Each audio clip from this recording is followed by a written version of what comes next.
Dr. Manmohan Singh.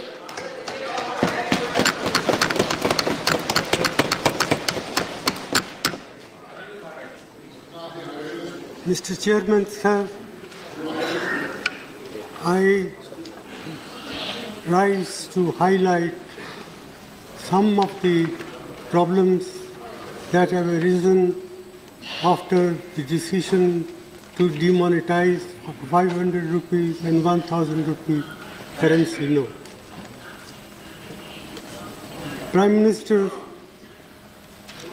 has been arguing that this is the way to curb black money, to prevent growth of forfeited currency note, and also to help in control of terrorist finance activities. I do not disagree with these objectives, but what I do want to point out is that in the process of demonetization, monumental mismanagement has been undertaken, about which today there is no two opinions in the country as a whole. Even those who say that this measure will do harm or will cause distress in the short run, but be in the interest of the country in the long run.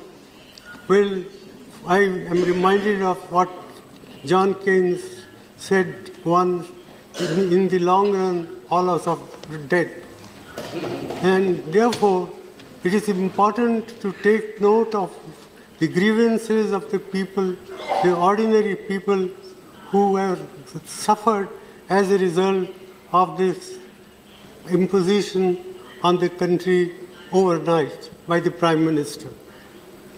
And I say so with all responsibility that the outcome, we do not know what will be the final outcome.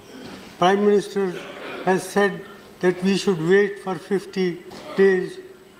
Well, 50 days is a short period, but for those who are poor and deprived sections of the community, even 50 days torture can bring about disastrous effects. And that's why about 60 to 65 people have lost their lives. Maybe more.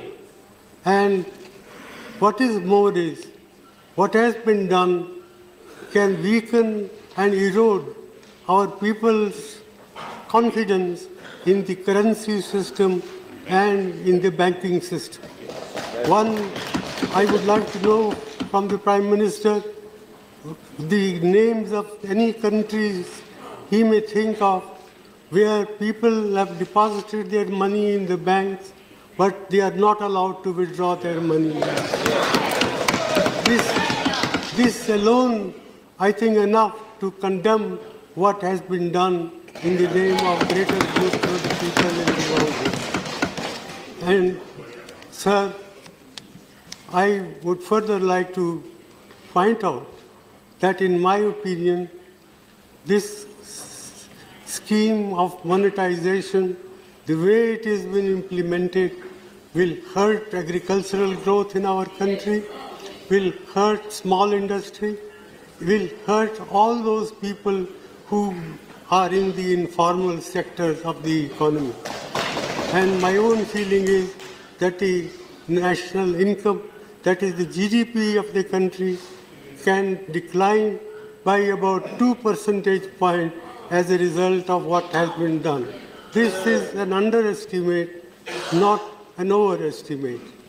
Therefore, I feel that the Prime Minister must come with some constructive proposal how we can implement this scheme and at the same time prevent this distress that has been caused to the common people.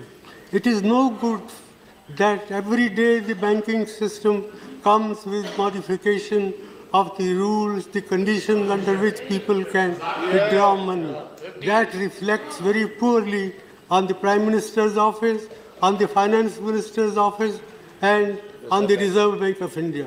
I am very sorry that the Reserve Bank of India has been exposed to this sort of criticism, which I think is fully justified.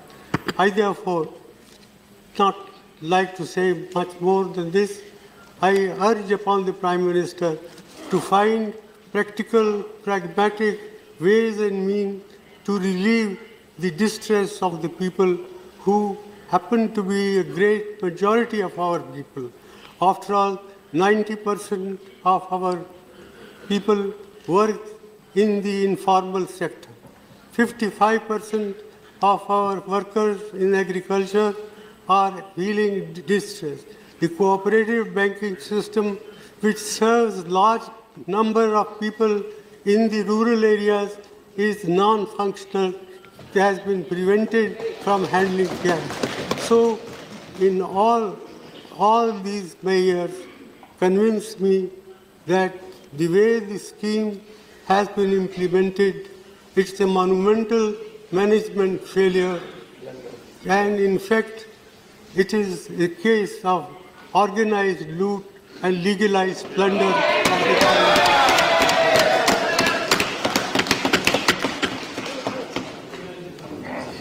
With these words, sir, I conclude it is not my intention to pick holes in what one side does or another side does, but I sincerely hope that the Prime Minister will, even at this late hour, will help us to find practical, pragmatic ways and means to provide relief to the suffering people of this country. Thank you. Thank you.